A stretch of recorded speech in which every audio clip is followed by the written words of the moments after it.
रामकृष्ण हरी. ओम नमः शिवाय. नवनाथ भक्तीचा पुढचा कथाभाग. भरतरी नाथ झाले. आता गोरक्षनाथ त्यांना घेऊन श्री गुरु दत्तात्रेयांच्याकडे गिरनार पर्वतावर पोचले. तिथे दोघांनी 3 दिवस मुक्काम केला, विश्रांती घेतली गोरक्षनाथांनी.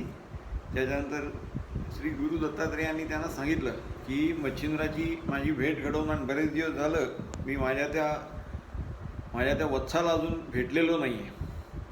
त्यांची आज्ञाप्रमाण असं म्हणून गोरक्षनाथांनी तिथून प्रयाण केलं आणि ते मच्छिंद्रनाथांच्याकडे निघाले. इकडे भर्तरीनाथाला त्यांनी आधी चिरंजीव केलं, म्हणजे त्याच्यानंतर 14 विद्या 64 कला याच्यामध्ये पारंगत केलं. शेवटी बद्री केदारला नेलं आणि बद्री केदारला तपश्चर्या त्याच्यातनं आधी श्री आदिनाथांनी जे कवित्व अपेक्षित होतं किंवा आदिनाथांनी जेवढं त्या कवित्व ते करणार आहेत कविरचना ती सगळी त्यांना करून घेतली त्यांच्याकडनं. आणि नंतर बद्री केदारला जाऊन आणखीन हे नागपत्र अश्वत्थ, आपण नागाश्वत्थ वृक्षाचं जे साधन मच्छिंद्रनाथांनी साधलं होतं ते त्यांच्याकडनं श्री गुरु दत्तात्रेयांनी पूर्ण करून घेतलं. त्याच्यानंतर त्यांचं कवित्व पूर्ण करून घेतलं. बद्री केदारला नेलं. उमानाथांच्या भगवान शंकरांच्या चरणी त्यांचं शिरकमल म्हणजे त्यांच्याकडून नमस्कार करून घेतला आणि त्याच्यानंतर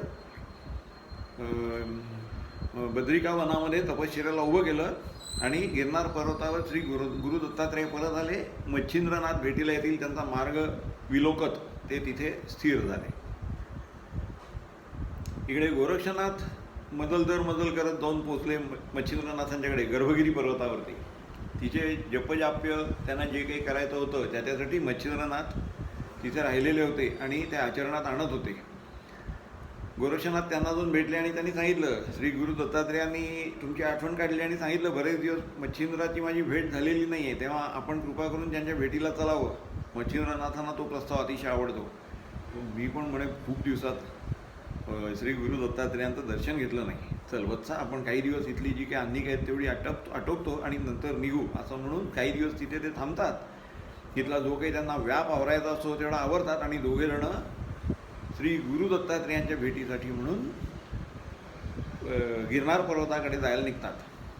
ते आधी जातात फिरत तीर्थयात्रा करत आधी जातात विदर्भ देश कौंडिण्यपूर तिथे. तर त्या कौंडिण्यपुरामध्ये तिथला जो राजा असतो शशांगर, तो आपल्या मुलावरती, त्या मुलाचं नाव असतं कृष्णागर, त्याच्यावरती कोपलेला असतो आणि त्याचे हातपाय खंडित करून म्हणजे आपल्या सेवकांना आज्ञा देऊन हातपाय त्याचे तोडून टाकलेले असतात आणि त्याला चौरस्त्यावरती म्हणजे एका चौकामध्ये चौरंगावरती टाकून दिलेला असतो त्याने. आता हे असं सगळं झालेलं आहे, पण आता ह्या कथेचा पूर्वभाग काय हाच आपल्याला जाणून घ्यायचा आहे. तर हा कौंडिण्यपूरचा राजा जो शशांगर असतो तर तो आणि त्याची पत्नी मंदाकिनी हे उभयता तिथे राज्य करत असतात. आणि ह्याला मूलबाळ काही नसतं, अपत्यहीन असतो तो. त्याच्यामुळे तो ठरवतो की आता आपण काहीही करून आपल्याला अपत्यप्राप्ती झाली पाहिजे. तो सतत म्हणजे राजा असून प्रजाहितदक्ष असून सुद्धा तो सतत फक्त ह्याच विचारात मग्न असायचा की आपल्याला अपत्यप्राप्ती कशी होईल. त्याच्यामुळे त्याचं राज्यकारभारात लक्ष लागत नाही, खाण्यापिण्याकडे लक्ष लागत नाही, सुखोपभोगाकडे लक्ष लागत नाही. आणि शेवटी त्याची पत्नी जी असते मंदाकिनी ती सांगते, महाराज आपण असं करू नका, आपण ह्या सगळ्याकडे आता आपल्या भाग्यामध्ये जर का पुत्रनिधान लिहिलेलं नसेल तर आपण त्याच्यासाठी शोक का करायचा, आहे ते स्वीकारायचं. पण ते त्याला मानवत नाही. राजा असतो क्षत्रिय आणि क्षत्रिय जे असतात जातिवंत क्षत्रिय ते सहजासहजी हार जात नाहीत. तो ठरवतो आपण पुत्रप्राप्तीसाठी भगवान शंकरांची आराधना करायची आणि तो आपलं मांत्रिक जो असतो त्याला बोलवतो, आपलं राज्य त्याचं सुपूर्द करतो. मी परत येईपर्यंत राज्य तू चालव, मी निघालो.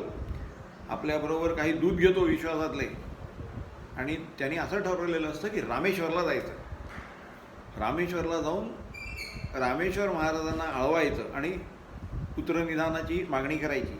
आपण मागच्या वेळी श्रवण केलं, रामेश्वर म्हणजे प्रभू श्री रामचंद्रांनी त्यांच्या ईश्वराचं जे स्थान वसवलेलं आहे सेतुबंध, त्या ठिकाणी रामेश्वर म्हणजे भगवान शंकर. तर त्या भगवान शंकरांची आराधना करून पुत्रप्राप्ती करून घ्यायची असा निश्चय करून तो आपली पत्नी आणि बरोबर काही दूध घेऊन निघतो शशांकर राजा. आणि मजल दर मजल करत तो एके ठिकाणी पोचतो. तो तुंगभद्रा आणि कृष्णा बरं का, ह्या दोन्ही नद्यांचा जो संगम असतो त्या संगमाच्या ठिकाणी तिथे जाऊन पोचतो आणि त्या दिवशी तिथे मुक्काम करतो. तिथे तो मुक्काम करतो आणि रात्री त्याच्या स्वप्नामध्ये भगवान शंकर येतात. काय तो गाढ निद्रेत असताना भगवान शंकर त्याच्या स्वप्नात प्रगट होतात आणि त्याला सांगतात, काय तुला रामेश्वरला यायची काही गरज नाही, तू या इथेच माझं जे एक जुनाट देऊळ आहे त्याचं पुनरुत्थान कर, माझी अपर्णेसहित मूर्ती तिथे प्रस्थापित कर. काय आणि तिथे सगळे योग्य विधी चालू झाले. काय रोज पूजा अर्चाही व्हायला लागली आणि तिथे लोकांचा राबता वाढला की तुला ह्याच ठिकाणी पुत्रप्राप्ती होईल, तू काळजी करू नकोस. काय तुझ्या उदरी पुत्र जन्माला येणार नाही आहे, पण तुला इथेच पुत्रप्राप्ती होईल, तुला इथे पुत्र मिळेल, असा आशीर्वाद देऊन भगवान शंकर तिथून अदृश्य होतात त्याच्या स्वप्नातून. आणि तो खडबडून जागा होतो, आनंद विभोर झालेला असतो. मंदाकिनी आपली पत्नी राणी मंदाकिनी तिला उठवून तो सांगतो, मला भगवान शंकरांनी दर्शन देऊन अशी अशी आज्ञा दिलेली आहे, आपण इथेच राहूया आणि इथे जे त्यांच्या तटावरती बरं का किनाऱ्यावरती जिथे आपली कृष्णा नदी आणि तुंगभद्रा नदी यांचा संगम आहे तिथेच ते मुक्कामाला असतात. तर इथल्या तटावरती असलेलं जे शंकराचं देऊळ आहे त्याचा आपण उद्धार करू, म्हणजे पुनरुत्थान करू, त्याचं व्यवस्थित तिथे पूजा अर्चा चालू करू, पंचोपचारक त्याची नियुक्ती करू, असं म्हणून ते त्याप्रमाणे भगवान शंकर आणि अपर्णा यांची मूर्ती तिथे स्थापित करतात. चांगली व्यवस्थित आधी असतेच त्याची नीट प्रतिष्ठापना करतात. त्या ठिकाणी पुजाऱ्याला नेमतात आणि त्या ठिकाणी दररोज यथासांग भगवान शंकरांच्या काकड आरतीपासून सगळं यथासांग विधी संपन्न व्हायला लागतात. काय आणि त्याच्यानंतर तिथे शिवसंगमेश्वर असं त्या क्षेत्राचं नाव पडतं आणि खूप मोठ्या प्रमाणावर तिथे लोक यायला लागतात. काय शिवाचा जय जयकार करून जागृत देवस्थान असा नावलौकिक प्राप्त होतो त्याला. आता महाराज आणि मंदाकिनी दोघे जण तिथेच विश्रामाला असतात. इथे कैलासावर एक कथा जन्म घेते बरं का. काय झालेलं असतं, भगवान शंकर आणि शंकराचे गण हे सगळेजण कैलास पर्वतावर विराजमान असताना शिवसभेमध्ये, शिवसभा अतिशय सुंदर असते. जेव्हा प्रत्यक्ष शंकर सभेमध्ये, शंकरांची सभा म्हणजे कल्पना करा, वैराग्यमूर्ती शंकर काय, तेव्हा त्यांची सभा जी असेल ती किती सुंदर असेल कल्पना करा. कारण जो माणूस जितक्या उच्च परी विराजमान असतो तेवढी त्याची सभा मनोहारी असते. आपण ऐकलेलं आहे. काय प्रभू श्री रामचंद्रांचं जे आपण वर्णन ऐकलं, काय त्याच्यानंतर भगवान श्रीकृष्णांच्या द्वारकेतल्या त्यांच्या महालाचं वर्णन ऐकलं किंवा त्यांच्या सभेचं वर्णन ऐकलं. ह्या सगळ्या सभा दिव्य होत्या. काय रत्नजडित अतिशय सात्विक वातावरण असलेल्या, काय मर्यादांचं पालन होणाऱ्या अशा त्या सभा असतात. आणि प्रत्यक्ष भगवान शंकर म्हणजे एवढे श्रेष्ठ दैवत आहे नाही का. त्यांच्याकडे कैलास पर्वतावर जेव्हा ते सभेमध्ये विराजमान असतात तेव्हा ते एका अप्सरेला बोलावणं पाठवतात नृत्य सादर करण्यासाठी. त्या अप्सरेचं नाव असतं सुरोचना. पूर्वी सुरोचना हे खूप प्रचलित शब्द असावेत बरं का. कारण आपण पाहिलं सुरोचन गंधर्व आणि आता ही सुरोचना. आणि काही लक्षणं सुद्धा जुळत असतात त्यांची. नामसाधर्म्य असेल कदाचित, माहिती नाही. तरी सुरोचना ही जी असते अप्सरा, तिला भगवान शंकर पाचारण करतात आणि नृत्य करायला सांगतात. त्याप्रमाणे तिथे चतुर्थ स्वरी ती संपूर्ण नृत्य सादर करायला लागते. काय शिवगण आणि प्रत्यक्ष भगवान शंकर हे अत्यंत आवडीने प्रेमाने ते नृत्य बघत असतात. पण जेव्हा भगवान शंकरांना ते नृत्य सादर करून दाखवत असताना तिचं लक्ष जेव्हा शंकरांच्याकडे जायचं, शेवटी काय होतं, तिच्या शरीरामध्ये कामाचा उद्भव होतो, मदन संचार करतो तिच्या शरीरामध्ये, आणि ते नृत्य करता करता तिच्या मनात येतं, जर का भगवान शंकरांच्या बरोबर आपलं मिलन झालं तर. हा मनात विचार आल्यानंतर तिचं नृत्यकला सादर करण्याकडे दुर्लक्ष होतं आणि तिच्या त्या सादरीकरणात थोडासा विक्षेप होतो. भगवान शंकर हे सर्व कलांचं परिपूर्ण दैवत आहे. भगवान शंकर आणि भगवान विष्णू दोघेही, आपण मागे गंगेचा जन्म कसा झाला त्याच्यामध्ये श्रवण केलेलं आहे काय, की जेव्हा त्यांना नारदांना सांगायचं असतं काय, की पूर्ण म्हणजे जी व्यक्ती गायनामध्ये गायनकलेमध्ये परिपूर्ण आहे त्यांनी गायनकलेमध्ये परिपूर्ण असलेल्या दुसऱ्या व्यक्तीला गायन ऐकवलं तर त्या जे राग आणि रागिणी भग्नावशेष झालेले असतात त्यांचा उद्धार होणार असतो. आणि तेव्हा भगवान शंकर गायन सादर करतात आणि भगवान विष्णू ते ऐकत असताना त्यांच्या चरणी गंगेचा जन्म होतो. हे आपण मागच्या गंगेच्या जन्माच्या वेळी श्रवण केलेलं आहे. तर आता भगवान शंकरांच्या ती चूक लक्षात येते हिच्या नृत्यामध्ये. आपल्याला माहिती आहे काय, की अर्धनारी नटेश्वर किंवा नटेश्वर जे म्हणतात ते भगवान शंकरांना म्हणतात. आपल्याकडे त्यांच्या ज्या मूर्ती आहेत त्याच्यामध्ये 16 हात आणि 16 हात असलेल्या आणि 2 पायांच्यावरती त्यांच्या ज्या दक्षिणेमध्ये प्रचलित मूर्ती आहेत त्याच्यामध्ये तुम्ही कुठलेही 14 हात झाकलेत तरी ते 2 जे हात दिसतात ते आणि पाय यांच्यामध्ये एक शास्त्रीय नृत्य मुद्रा आपल्याला आढळून येते. इतकं भगवान शंकर परिपूर्ण आहेत. तर भगवान शंकरांच्या लक्षात येतं ही नृत्य करताना का चाचरली, आणि ते म्हणतात काय, की शिवलोकामध्ये किंवा स्वर्गलोकामध्ये ही अप्सरा काय राहायला योग्य नाही म्हणण्यापेक्षा काय, की तिच्या मनात जर का असं आलेलं आहे ती इथे राहायला योग्य नाहीत, कारण इथे मनात असे कामिक विचार येऊ देता उपयोगी नाहीतच. पण तरीसुद्धा तिच्या मनात असा विचार आलेला आहे तर ठीक आहे, आता आपण तिला शाप द्यावा, तिला मृत्यूलोकामध्ये जन्म घ्यायला लावावं आणि तिच्या इच्छेनुसार काय आपण तिला प्राप्त व्हावं, तिला स्पर्श करावा, असं ते ठरवतात आणि ते तिला शाप देतात. सुरोचने नृत्य थांबव. सुरोचना अप्सरा नृत्य थांबवते. म्हणतात तुला मृत्यूलोकात जन्म घ्यायला लागणार, तुझ्या मनात काय इच्छा आली ते मी ओळखलं, पण अशा प्रकारे माझ्यासमोर नृत्य सादर करत असताना माझ्याविषयी कामभावानं उद्भवली हे योग्य नाही. तेव्हा त्याच्यामुळे मी तुला शाप देतो की तुला मृत्यूलोकावरती जन्म घ्यावा लागेल.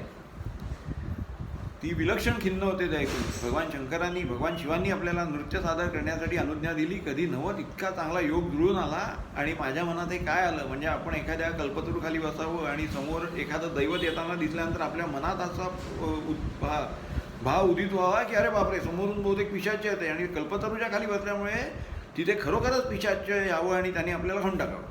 आता वास्तविक बघता काय, म्हणजे एखादी व्यक्ती एखादी गोष्ट करायला जाते आणि बोलतं हे परिणामस्वरूप त्याचं फळ मिळतं, तसं झालं तिथं. आणि ती जेव्हा तिचं पतन व्हायला लागलं तेव्हा तिने भगवान शंकरांची आर्तस्वरामध्ये आळवणी केली.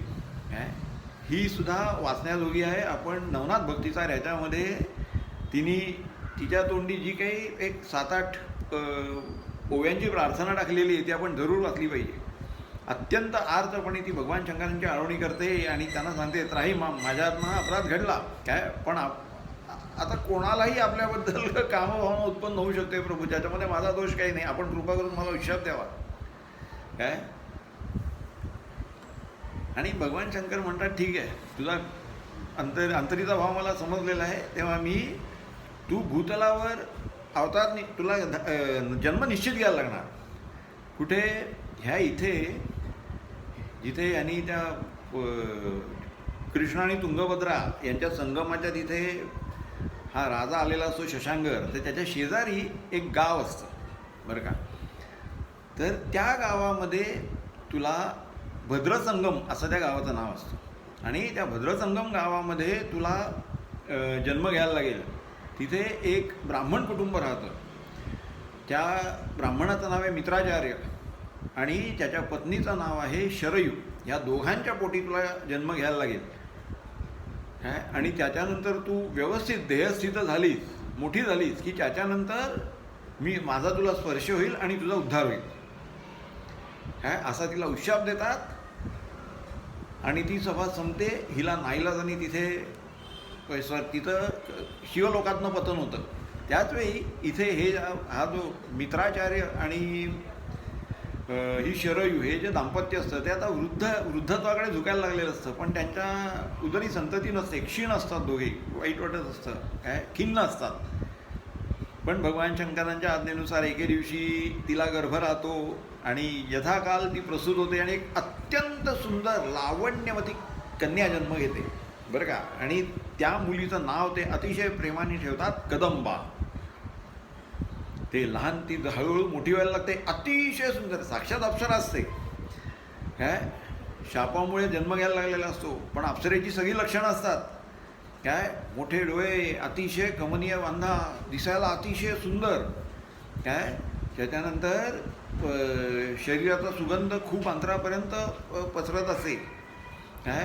तीक्ष्ण बुद्धी असते काय. कलांमध्ये अतिशय म्हणजे पटाईत असते वेगळ्या वेगळ्या कलांमध्ये. ते लहान असतील, मोठी व्हायला लागते तशी लहान असताना हे दोघेजण आई वडील तिला घेऊन हे जे शशांकर राजांनी यांनी जे पुनरुत्थान केलेलं असतं शिवमंदिर, तिथे तिला स्वतःबरोबर पूजा अर्चा करायला घेऊन जात असत. पण पुढे यथावकाश ती मोठी होते काय. तिचा ऋतुकाल सुरू होतो म्हटल्यानंतर आई वडील वगैरे गेले तरी ती त्यांच्यावर जात नसे.